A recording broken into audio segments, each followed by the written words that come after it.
청아백자가 그 경적진이 전란의 14이다 보니까는 중국에서 생산되는 도자기 생산이 딱 중단이 됩니다.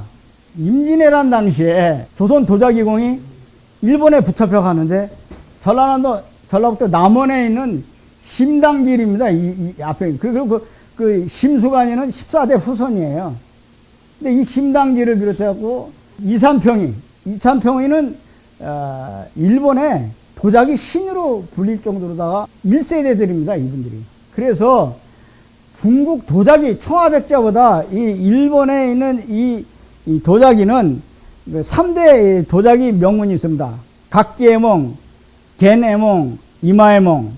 근데 우리 조선 도자기공에 의해서 중국 도자기보다 더 아름답고 색채가 화려한 아까 각기에몽, 겐에몽, 이마에몽 이렇게 3대 도자기다. 보시다시피 너무너무 도자기가 아름답습니다. 이 일본 도자기가 독점 수출되면서 엄청난 돈을 벌어들입니다.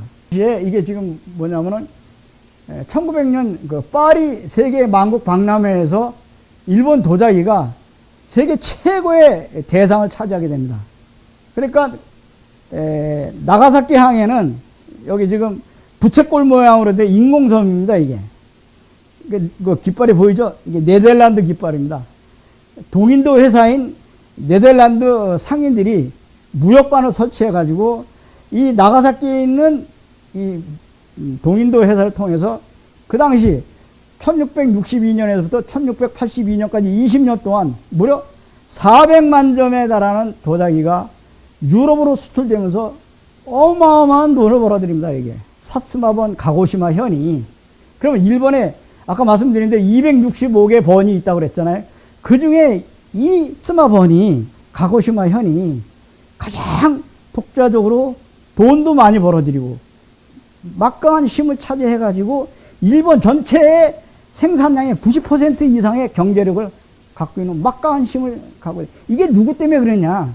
바로 조선 도자기공 후예들에 의해서, 우리 조상님들에 의해서, 그때 임진왜란한테 붙여박았던 도자기공에 의해서 일본이 이렇게 엄청난 돈을 벌고, 그래서 메이지 유신이 여기서 일어나고 일본이 또다시 조선을 침략하는데 밑바탕이 됩니다. 이게 참 이 역사의 아이러니컬한데, 대지마라는 곳을 통해서 서양의 중세시대 르네상스 이후 신문물을 도입하는데 나가사키 항에 있는 동인도 회사를 통해서 서양의 새로운 문화와 그 학문을 전파하는 통로 역할을 하게 됩니다. 그래서 18세기 말에 영국의 산업혁명 이후 서세동 좀 많이 들어보셨죠?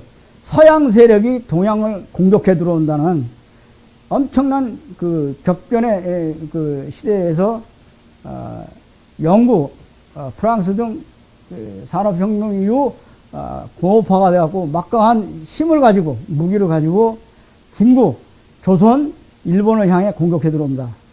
그 당시에 그 영국이 1842년 아편전쟁을 통해 막강한 청나라가 영국에 굴복하고 난징조약을 체결하게 됩니다. 아편전쟁에서 패하고 이 난징조약을 체결하는데, 이 소식은 바로 즉각 네덜란드 상인을 통해서 에도 막부에 즉각 보고가 됩니다.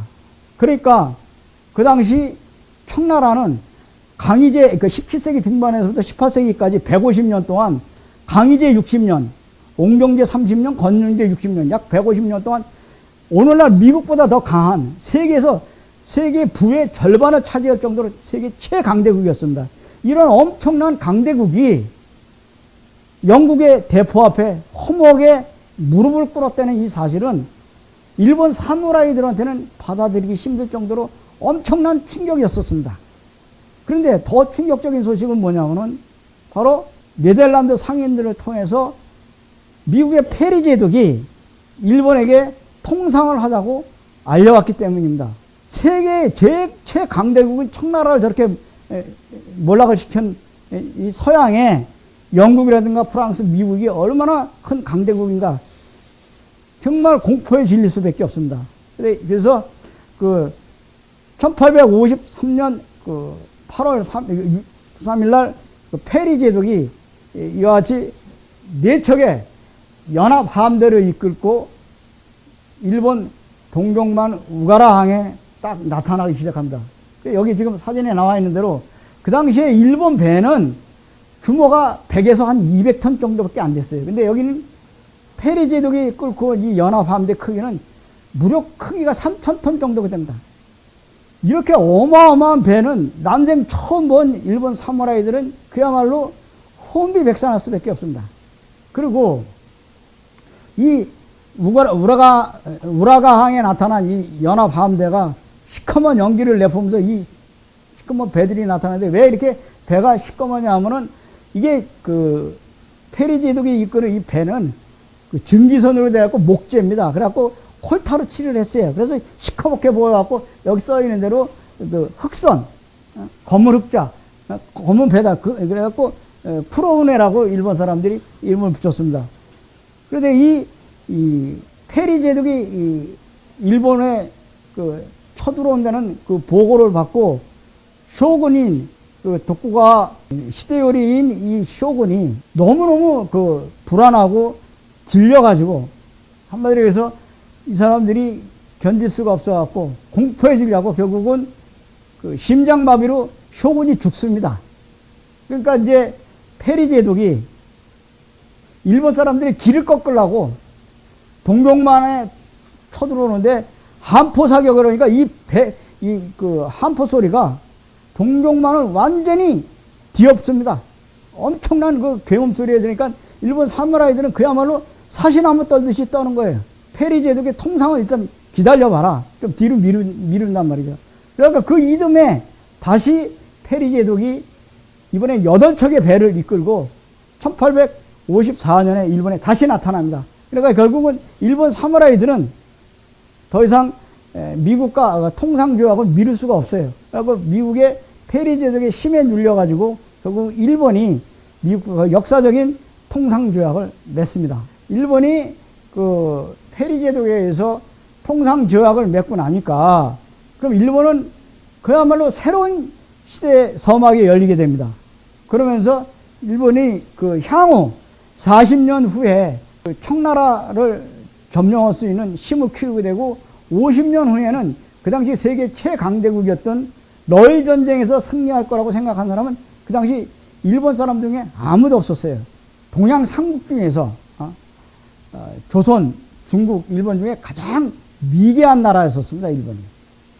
그런데 그 일본으로서는 미국과 통상조약을 맺으면서 새로운 시대가 열리게 된 겁니다. 이것을 그 페리 제독이 이끄는 그 연합함대가 동경만으로 침략해 들어온 것을 직접 목격한 그 사카모토 료마는 일본이 도저히 이 서양 세력에 의해서 나라가 곧 망할 거로 이렇게 생각을 했죠. 그리고 도저히 서양 세력과의 이런 전쟁에서 일본 사무라이 갖고는 도저히 안 되겠다는 판단이 있습니다. 그래갖고 아까 말씀드린 대로 일본의 가장 그 막강한 조시본, 그 다음에 사스마본, 여기가 일본의 최고의 힘을 갖고 있었는데 이 사카모토 요마는 두 영주를 갖다가 설득을 하게 됩니다. 근데 이 두 영주는 가장 일본에서 힘도 셌지만은 서로 정치적으로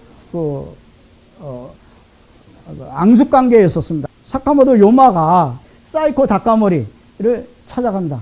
그리고 그러기 이전에 이 사카모토 요마는 토사본에서 그 가난한 그 천민 사무라이 집안에서 태어납니다. 그래서 이 사람은 특유의 그런 그 친화력을 가지고 사이코 다카모리와 조시본 영주인 모리 다카츠키를 설득을 해서 서양의 침략으로 하여금 자기가 페리 제독이 대포로 쏘아대면서 일본에 쳐들어오는 것을 직접 목격을 했기 때문에 자기가 이것을 어쨌든 일본에 지켜내려면은 서로 간에 그 화해를 해야 된다. 그래갖고 그 역사적인 사초 동맹을 맺게 됩니다. 이 조시본 영주하고 토사본 사스마본 영주하고 같이 협상을 하고 힘을 뭉치죠. 그게 그 유명한 임진왜란 이후 큰 전쟁이었던 그 유명한 그 세키가하라 전투가 벌어지게 됩니다. 그 당시 아까 말씀드린 대로 왜 이 두 영주는 서로 간에 그 라이벌 관계이기도 했었지만은 똑같이 이 세키가하라 전투 당시에 독구가와 막부와 전쟁을 통해서 가장 극렬하게 전쟁을 치렀기 때문에 가장 그 반독구가 연합전선을 피우면서 조시번호고 토사번호고 사스마번 영주들이 뭉쳐가지고 독구가와 이에야스하고 저항을 하게 됩니다. 그래갖고 제일 그 일본의 그 서남단 섬에 있는 세 번의 영주들이 가장 극렬하게 저항을 해가지고 결국은 독구가와 막부 정권에서 264년간 정치적 보복을 당하면서 엄청난 탄압을 받습니다. 그러니까 언젠가는 우리도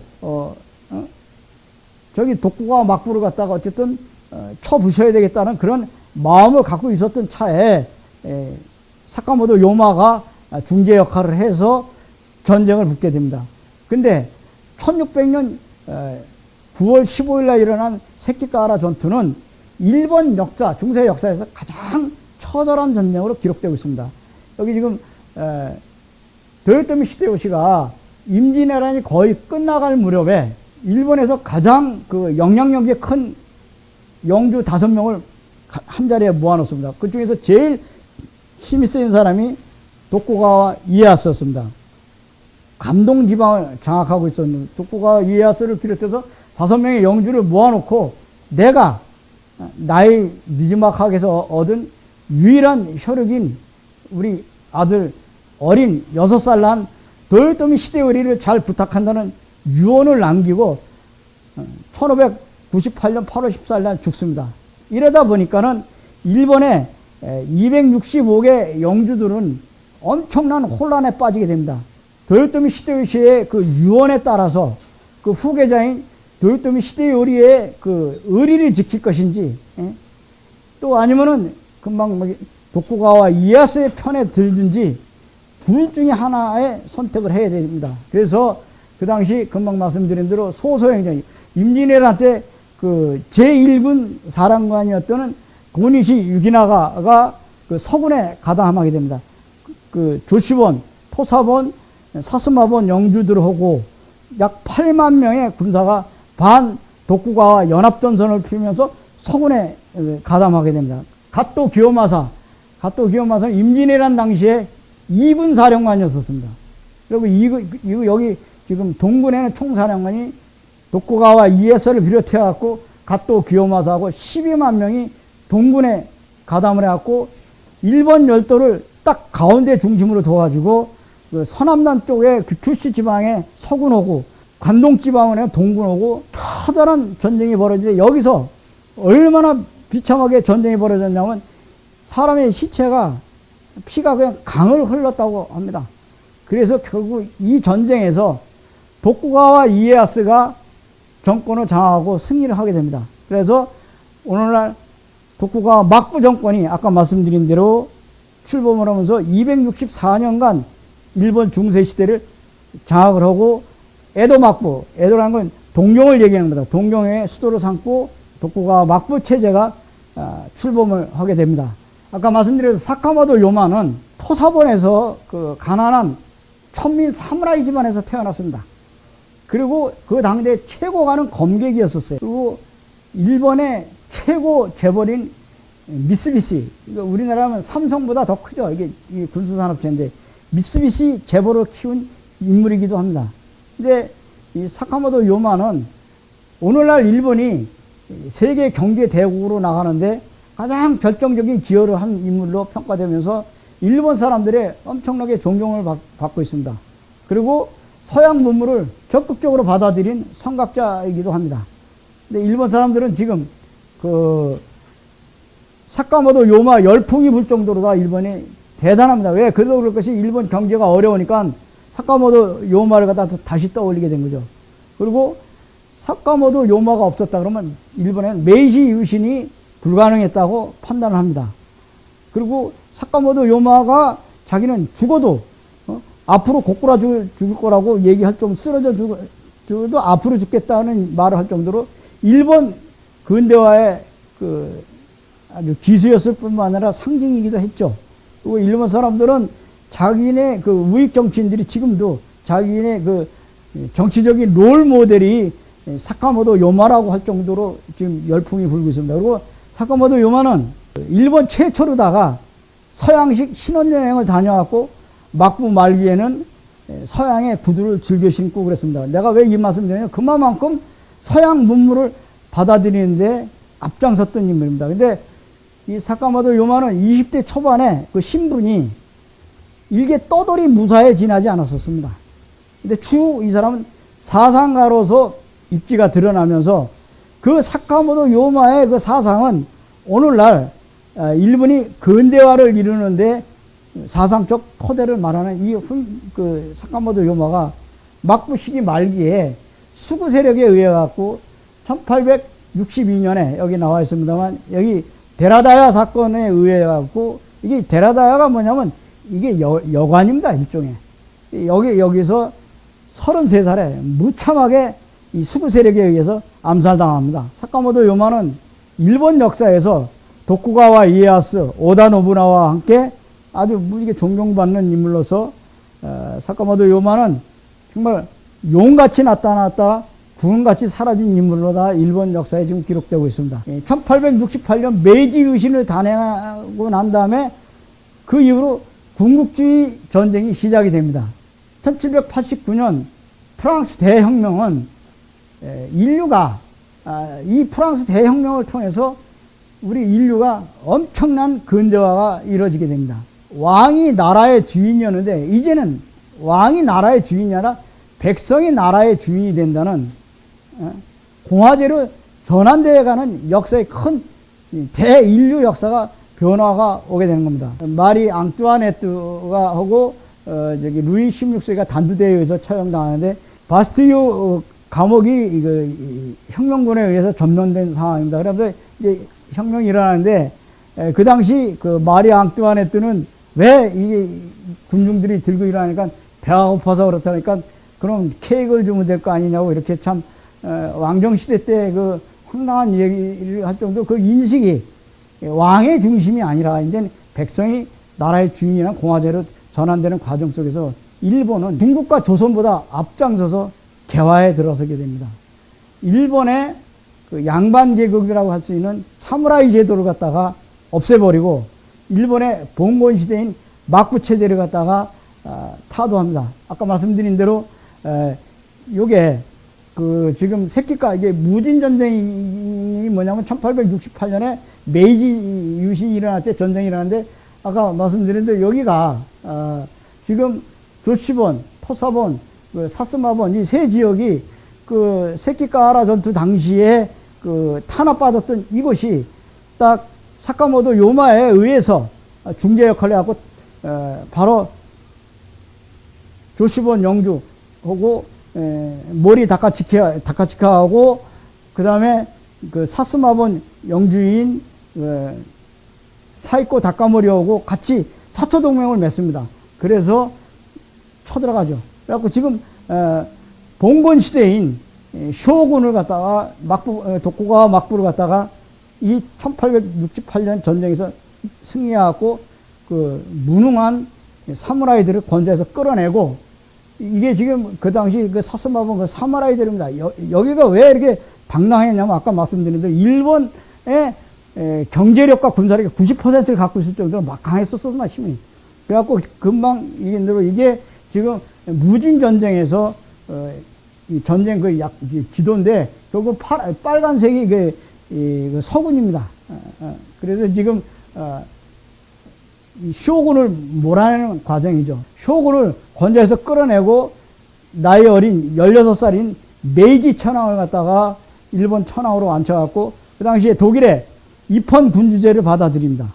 입헌 군주제를 받아들여가지고 오늘날 같은 정당 체제, 내각을 구성해갖고 일본이 아시아에서 가장 먼저 개혁이 일어나고 메이지 유신을 성공시켜가지고 일본은 서양의 침략 방식 그대로 이게 운요원데 우리나라 그 강화도에 침략해두는 운요원데 이거를 영국에서 사들여가지고 그 앞에 보이는 게 요게 그 저겁니다. 일본 깃발이에요. 까만. 근데 이 운요를 앞세워갖고 대포로 쏴대면서 우리나라에 쳐들어오면서 일본이 그 제국주의 시대가 열리게 됩니다. 메이지 천황은 아까 말씀드린 무진 전쟁에서 무려 3,600명의 그 정부군이 전사를 하게 됩니다. 그러다 보니까는 그 메이지 천황은 그 도쿄에 그 초원사라는 절을 세워가지고 그들에게 영혼을 달래고 그들에게 추모를 하기 위해서 이 초원사 절을 세우는데 조시본 야마구치 현 사람들이 이거를 갖다가 폐쇄시켜버리고 이름도 초원사가 아니라 야스쿠니 신사로 바꿉니다. 메이지 천황이 직접 와서 참배를 해갖고 이걸 갖다 호국 신사로 갖다가 승격을 시켜서 결국은 일본이 태평양 전쟁까지 적어도 청일 전쟁, 러일 전쟁 그러니까 전쟁 범죄자들을 갖다가 지금 일본의 그 야스쿠니 신사에 합사시켜갖고 오늘에 이르게 됩니다. 그 전쟁에서 희생상한 그 영혼들을 갖다가 야스쿠니 신사에다가 그 봉헌하는 모습입니다. 요시다 쇼인에 대해서 지금까지는 그 사카모토 요마에 대해서 말씀드렸습니다만 일본 그 개혁의 메이지 유신을 일으키고 일본이 오늘날 저렇게 이 태평양 전쟁을 일으키게 했던 인물 중에 가장 핵심 포인트가 오늘 이야기 중에 90%가 이게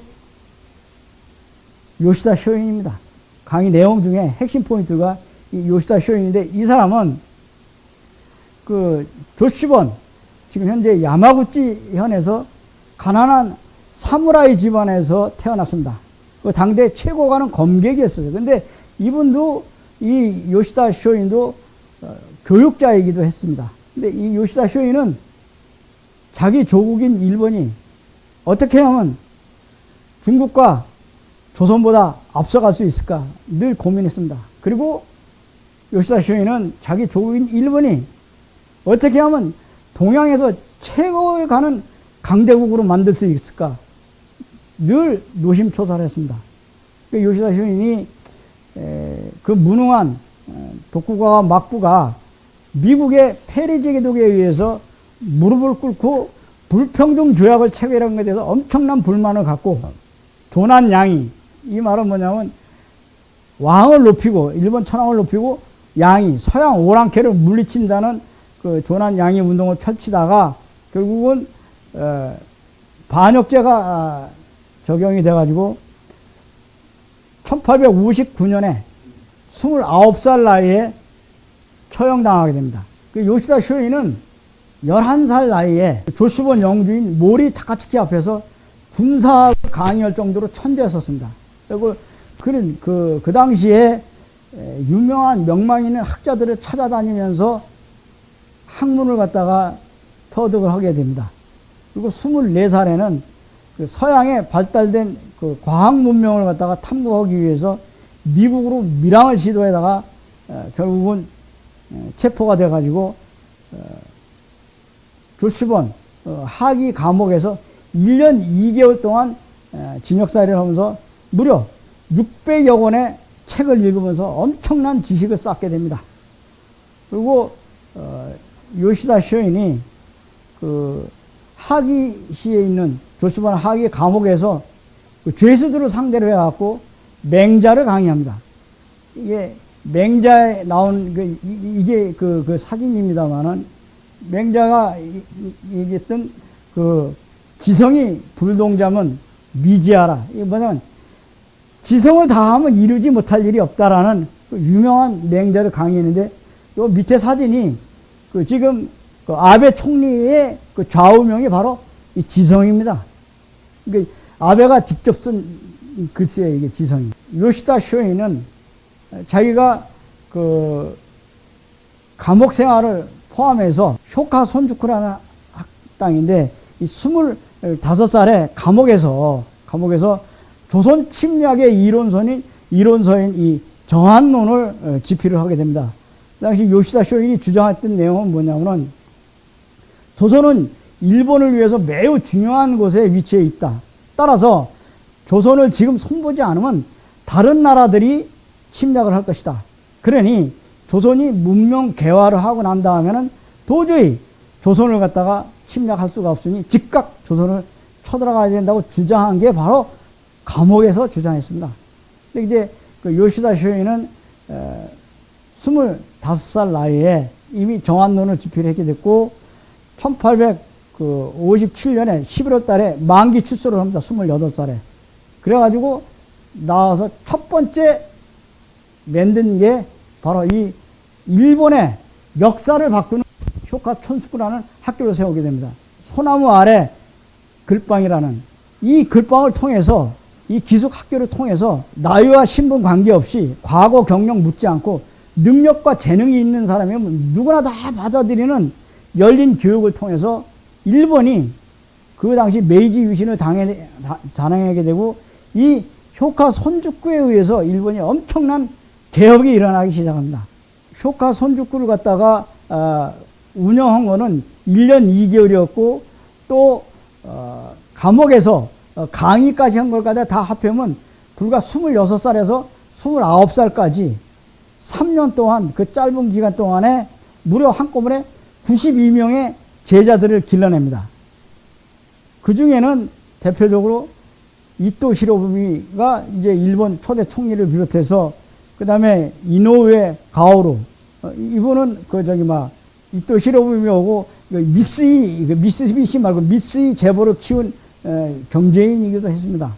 그리고 각 대학 설립자들 뿐만 아니라 일본의 모든 선각자들을 길러내게 됩니다. 그래서 이제 2006년에 아베 총리가 의회 요시다 쇼인 선생은 효카 손주쿠라는 기숙 학교를 통해서 그 짧은 기간 동안에 무려 수많은 제자들을 길러냈다면서 엄청나게 추천을 하게 되죠. 그리고 여기가 효카 손주쿠가 나중에 일본의 메이지 유신을 일으키는 태동지가 되었고 오늘날 일본이 부국강병을 하는데 결정적인 역할을 했다고 아주 요시다 쇼인에 대해서 극찬을 하게 됩니다. 아베 총리가.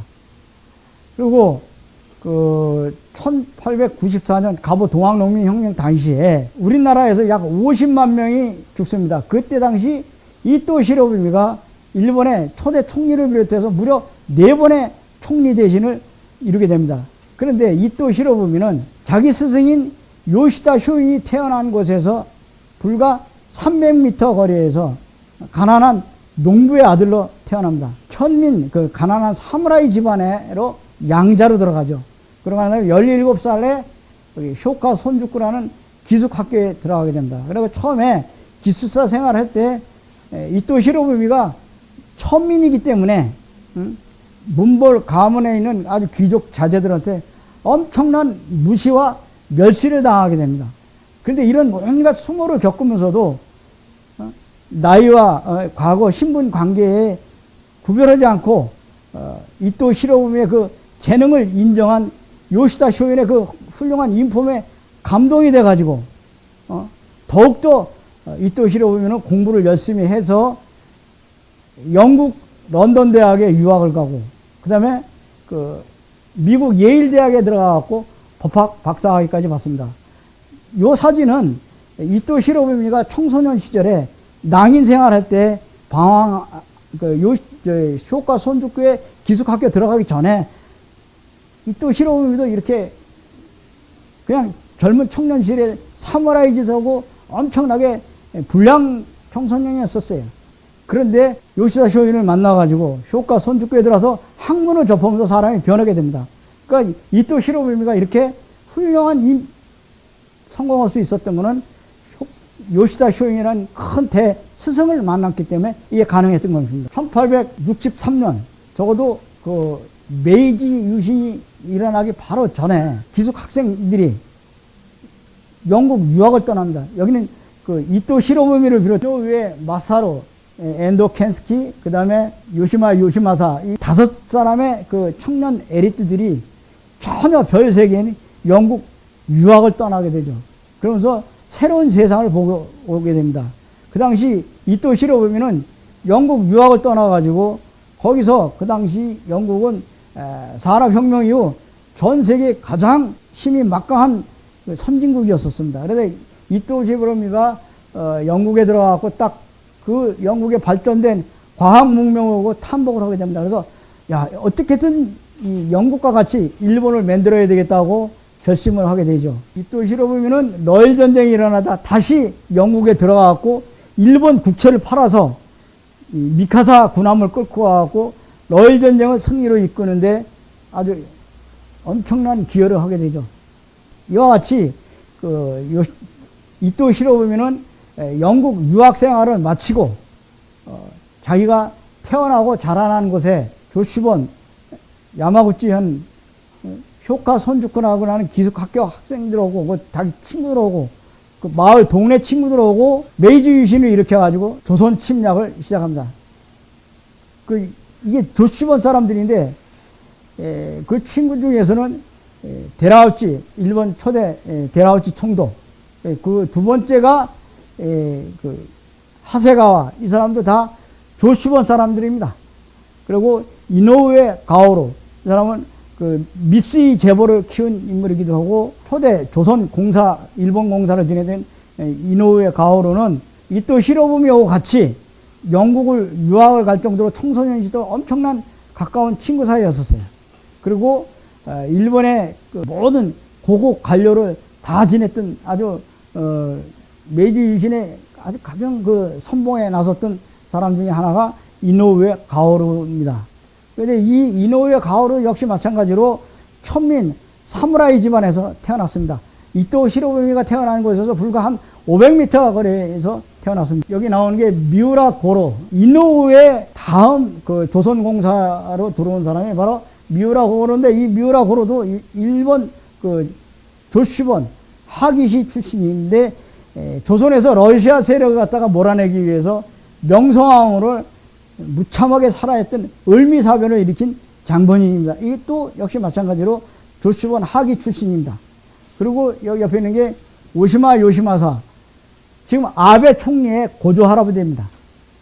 근데 이 오시마 요시마사는 러일 전쟁 당시에 경복궁을 갖다가 기습적으로 점령해가지고 조선을 일본의 병창기지로 만들기 위해서 7,000명의 병력을 이끌고 혼선 여단장으로서 그 오시마 소장은 경기도 안산시 대부동에 있는 풍도 앞바다, 지금으로 얘기하면 아산만 전투하고 그다음에 이게 평양 전투를 갖다가 승리로 이끈 인물입니다.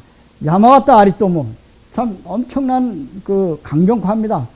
이토 히로부미가 이 야마가타 아리토모한테 져요. 그 정도로 군부 강경파인데 이 사람 역시 그 이토 히로부미가 태어난 동네에서 불과 500m 거리에 나가토군이 하기시에서 태어났습니다. 그리고 그 효카 손주쿠에서 같이 동문 수학을 했던 아주 이토 히로부미하고 그 절친한 사이죠. 근데 이 야마가토 아리토모는 유럽에 그 유학을 해서 군사학을 전공해 갖고 와서 일본의 군사제도를 만든 장본인입니다. 그리고 일본 육군 교황으로 불릴 정도로다가 아주 메이지 정부에서 가장 영향력을 발휘했던 인물입니다. 그리고 이 야마가토 아리토모가 갖고 있는 그런 독단과 독주 때문에 그 미쓰비시 재벌하고 야합을 했던 아주 부패한 정치인이기도 하죠. 그리고 이토부미하고 야마가토 아리토모는 똑같이 유럽에 유학을 가 메이지 헌법, 그 다음에 관료제도에 행정학을 전공을 했고, 야마가토 아리토모는 군사학을 전공해서 일본의 징병제도를 도입해갖고 일본의 근대 군대를 양성하는데 기여를 했던 인물입니다. 러시아 황제 니콜라이 2세가 취임식을 하게 됩니다.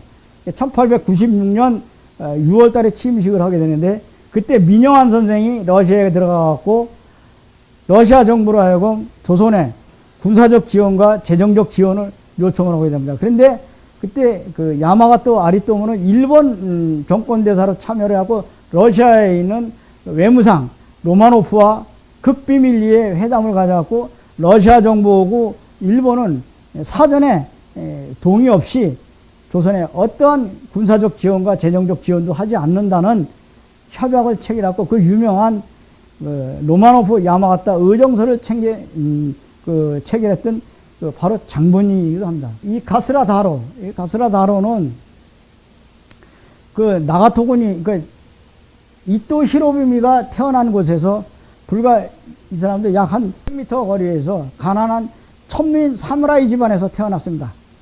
근데 이 가스라다로도 역시 마찬가지로 총리 대신으로 있을 때 영일 동맹을 체결해갖고 러일 전쟁을 승리로 이끈 인물입니다.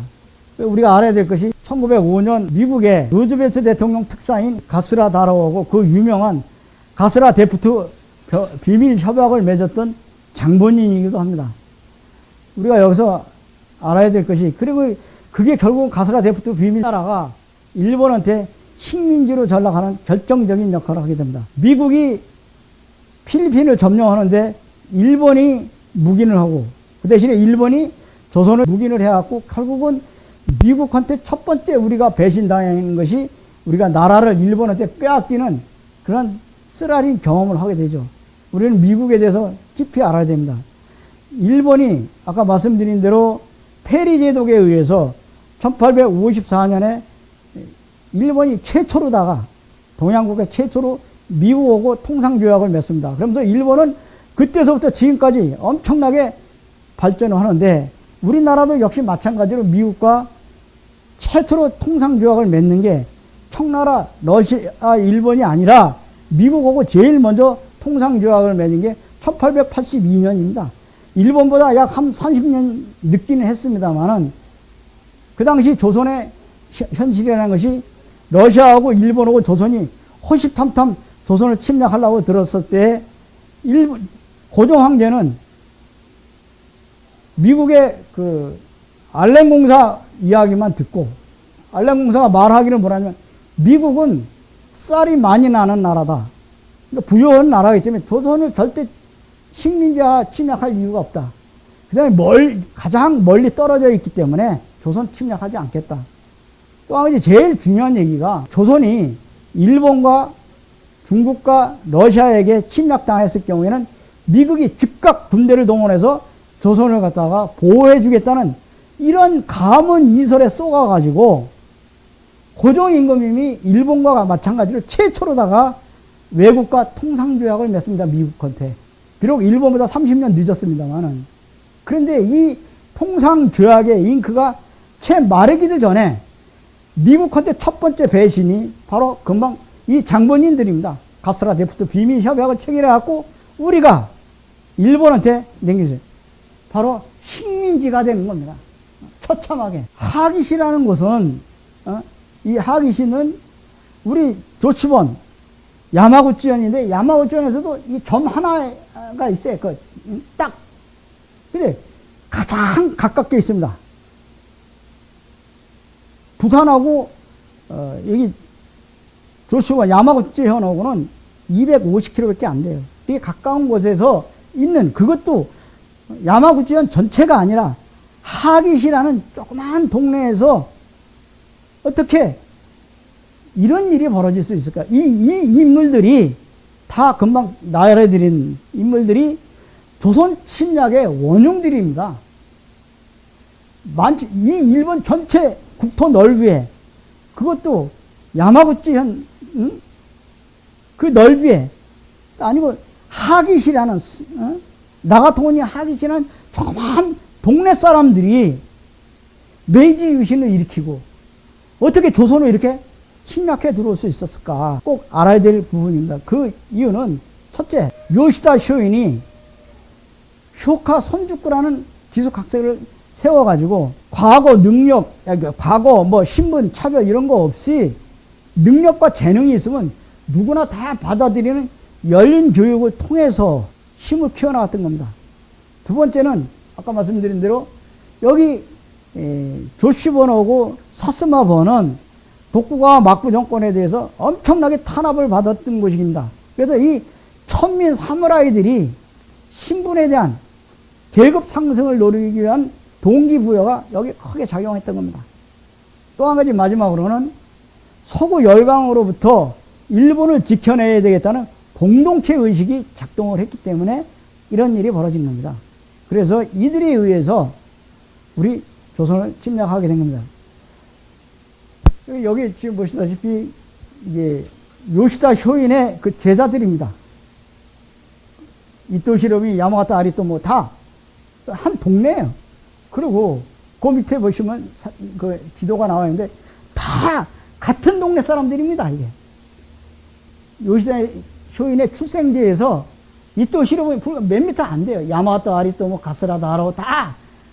어떻게 다시 말씀드린다면 그러니까 안산시하고도 그러니까 경기도라고 하면은 여기 야마구치 현이라고 얘기할 수 있겠죠. 그 다음에 안산시 그 중에서도 하나의 동네 중앙동에서 태어난 하나의 몇 사람도 안 되는 한 줌도 안 되는 그 인물들이 어떻게 조선을 이렇게 무참하게 침략해 들어올 수 있었던가. 참 우리는 깊이 알아야 될 것입니다. 우리가 이 하기시의 역사를 이 하기시의 역사는 조슈번 야마구치현 하기시 역사는 우리 민족의 치욕의 역사입니다. 여기를 알면 알수록 참 너무나도 분통스럽죠. 근데 여기는 조선 사람들이 또 제일 많이 건너가서 살았어요. 그래서 어떻게 하기시라는 곳이 이 조그마한 곳에서 바로 조선 침략의 원흉이 되게 된 겁니다. 요시다 쇼이는 제자들한테 정교한 교육을 시킵니다. 귀장목이라면 요시다 제자한테 하늘 높이 귀를 열라고 멀리 내다보라는 그런 교육을 통해서 이토시로비 야마가타 아리토모 가스라다라 이 제자들에게 끊임없이 교육을 합니다. 일본이 아시아의 강대국이 되기 위해서는 첫째 영토를 넓혀야 된다. 두 번째는 학문을 깨우쳐야 된다고 가르칩니다. 서구 열강들이 이렇게 강대국이 될 수 있었던 것은 학문을 통해서 과학 문명의 발달로 인해서 최첨단 무기를 보유했기 때문에 강대국이 될 수 없다고 제자들한테 가르칩니다. 그 당시 국제 정세에 밝았던 요시다 쇼이는 제자들에게 프랑스 대혁명과 영국의 산업혁명을 통해서 서구 영가들이 청나라를 무참하게 공격해 왔을 때 청나라는 그야말로 속수무책으로 침략당했던 것 갖다가 교훈 삼아서 일본이 이들 나라로 하여금 서구 열강의 침략에 대비하기 위해서는 일본이 강도 높은 개혁을 단행해야 된다고 주장을 했고, 이 제자들에게 요시다 쇼이는 그때 당시 긴박하게 돌아가는 국제 정세 속에서 제자들과 함께 하루가 다르게 급변하는 국제 정세 속에서 그 정보를 제자들과 함께 공유를 하게 됩니다. 요시다 쇼인의 목표는 미국이었어요. 일본이 미국과 같이 강대국이 되기 위해서는 영토를 넓혀야 된다. 일본이 좁은 섬나라인 대륙으로 진출하기 위해서는 지리적으로 가장 가까운 조선을 점령하고, 그 다음에 만주를 공격을 해서 중국을 점령하고 또다시 인도 차이나 반도 동북아를 점령을 해야지만이 미국과 같은 거대한 제국이 될 수 있다고 제자들한테 반복해서 또 가리키고 귀가 정말 딱지가 앉을 정도로다가 계속 세뇌교육을 시킵니다. 그리고 그 제자들이 금방 여기 요시다 쇼인에 있는 이토시로미를 비롯한 그 제자들은 스승의 가르침을 받고 결국 1868년 메이지 유신을 일으킵니다. 그래갖고 제일 먼저 한 일이 여기 지금 지도에 나와 있는 대로 이 홋카이도, 북해도는 원래 그 아누이족이 살고 있었습니다. 제일 먼저 아무 저항 없이 홋카이도를 점령하고, 그 다음에 오키나와 왕국인 그 오키나와를 갖다가 점령을 하게 됩니다. 그 다음이 여기는 아무 저항 없이 일본이 그냥 점령을 해요. 요시다 쇼인의 지시에 의해서. 그 다음이 바로 조선을 침략해 들어옵니다. 근데 그때 당시에는 조선이 청나라에 약 한 300년 이상 점령당하고 있었기 때문에 김옥균이 앞세워가지고 1884년에 갑신정변을 일으킵니다. 근데 3일 천하로 끝나죠. 여러분 다 배우셨지만 청나라에 의해서 바로 진압이 됩니다. 그 다음에 일본은 갑신정변이 끝나고 난 다음에 그 이듬해 1885년에 천진조약을 체결하게 됩니다.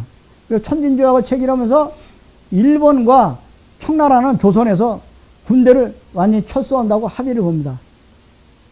그 대신에 조선에 군대를 갖다가 파견할 경우에는 동시에 양국의 승인을 하고 같이 조선에 군대를 파견한다고 합의를 보죠. 이것이 10년 후에 청일전쟁의 도화선이 되고 맙니다. 1895년에 94년에 갑오 동학농민혁명이 일어나니까 조선 관군들은 동학군을 진압할 힘이 없었어요. 그러니까 명성황후를 비롯해서 청나라 그 집권 세력들은 청나라한테 군대 파견을 요청합니다. 동학군을 진압해달라고. 그러니까 금방 말씀드린 대로 일본이 천진조약의 근거를 들이대면서 일본도 동시에 조선에 군대가 파견이 돼가지고 일본의 선제 공격으로 청일전쟁에서 일본이 승리를 하죠. 명성황후는 일본 침략으로 하여금 조선을 지켜내기 위해서 지리적으로 가까운 러시아를 또다시 끌어들입니다. 그러니까 일본 입장에서는 메이지 유신을 단행한 지 20년 동안 명성황후의 끈질긴 저항 때문에 조선 침략이 늦어진 거에 대해서 아주 안가품을 하죠. 그래서 그 일본 낭인들이 그 명성황후를 무자비하게 죽입니다. 1895년 10월 8일 을미사변이에요. 강하게 보복을 하려고 명성황후를 갖다 그 조선 침략이 늦어진 거에 대해 20년 동안 명성황후가 끈질기게 이렇게 저항을 하니까 자기네들 홋카이도 오고 오키나와는 그냥 아무 저항 없이 점령했는데 명성황후는 어쨌든 지켜내려고 하다가 이렇게 철저하게 을미사변은 나중에 이스시카 애조 보고서에 자세히 나오는데 다음에 뒤에 있으면 한번 더 말씀드리도록 하겠습니다. 그래갖고 결국은 이 을미사변을 통해서 일본 놈들이 명성황후를 이렇게 무참하게 살해를 하고 러일 전쟁에서 승리하고 그 다음에 조선을 1910년 식민지화하고 다시 요시다 쇼인이 가리킨 그대로 1931년 9월 만주사변을 일으키고 1937년 7월 1일 중일전쟁을 일으키고 또 다시 동북아 일대를 갖다가 대만을 점령하고 그러고 대동아 공영권을 갖다가 장악을 하게 됩니다. 그러니까 요시다 쇼인의 이런 가르침이 일본 군국주의 침략전쟁의 교과서가 된 겁니다.